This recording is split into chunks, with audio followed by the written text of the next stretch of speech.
જે મારો દીકરો વાલો ભક્ત હોય એની ના લો, એ તો પહેલેથી જ તપાસ હોય, હું શું એને પાસ કરું? સાચું ખોટું? જે મારો હોય, પ્રિય હોય, વાલો હોય, જે મને ખૂબ માનતો હોય, જે મારી જોડે કશી વસ્તુની ચાહના ના કરતો હોય, એવો ભક્ત હોય એની પરીક્ષા માને નહીં. કેમ? માને ખબર જ હોય કે પહેલેથી જ નપાસ થયેલો, આ માથે પડેલો છે, કોની પરીક્ષા લઈ તો ફેર થવા નપાસ થવાનો, તો પછી શું લે આ પરીક્ષા કરું? હા, પરીક્ષા કોની કરું? પરીક્ષા કોની કરું? અમુક લોકો વિડીયોમાં મને બધા જો કે વિડીયોમાં જોઈને આવેલા હોય, મને બધા મોબાઈલમાં મને વાર્તા જોઈ અને વિશ્વાસ કરીને આવ્યા છો. તો અમુક લોકો વિડીયો જોતા હોય તો આમ જુઓ વાર્તાઓ બધાની પૂરી થાય છે. બરોબર, બરોબર. સાચું હશે ખોટું હશે? બરોબર.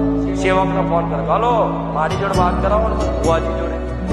પેલા તો બુવાજી કે બુવાજી જોડે વાત કરાવો ને તમે કે ભાઈ ના તો વાત નહીં થતી. ચમ વાત નહીં થતી? અલે લે તો તાર સાહેબો એવું કે છે. હું માતા ફોન પર વાતો કરવા રહું તો લાખો ભક્તો છે મારા, મેરાવર જવાબ અલાઈએ કે સંભવ ખરું? આ શું ખોટું? અને જેના ભાવ છે એને કોના ફોન કરવાની જરૂર નહીં, સપને કાનમાં કહી દઉં.